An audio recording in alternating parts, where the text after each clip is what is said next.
ماہرین غذائیات کا کہنا ہے کہ اگر پودینے کا قہوہ روزانہ 1 پیالی صبح و شام پیا جائے تو نہ صرف معدہ درست رہتا ہے بلکہ چہرے پر نکھار آتا ہے۔ اگر بچوں کو پیٹ کے درد کی شکایت ہو تو انہیں چند دانے پودینے کے بیج چبانے کے لیے دیں۔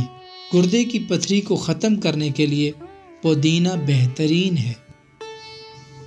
دائمی نزلے کے لیے نایاب نسخہ۔ دائمی نزلے کے لیے مچھلی کا تیل آدھا چمچ روزانہ ناشتے کے 2 گھنٹے بعد 1 مہینے تک مسلسل استعمال کریں۔ انشاءاللہ دائمی نزلہ ختم ہو جائے گا۔ اسلام میں سب سے پہلے ہارٹ اٹیک حضرت سعد بن ابی وقاص رضی اللہ تعالی عنہ کو ہوا۔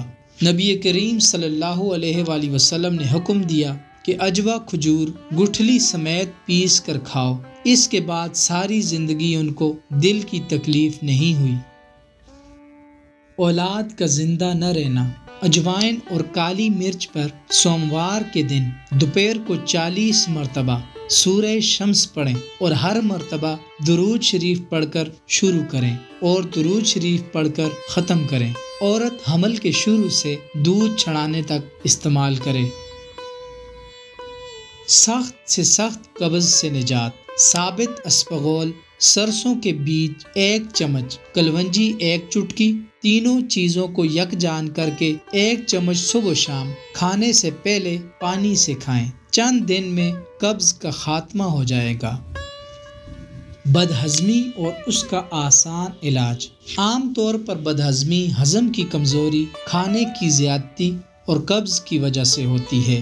اس میں کھٹی ڈکاریں بھی آتی ہیں۔ اس کے لیے کالا نمک، اجوائن اور سونف، ان کو ہم وزن لے کر باریک صفوف بنا لیں۔ 1 گرام ہلکے گرم پانی کے ساتھ دن میں 2 بار کھانا کھانے کے بعد استعمال کریں۔ انشاءاللہ افاقہ ہوگا۔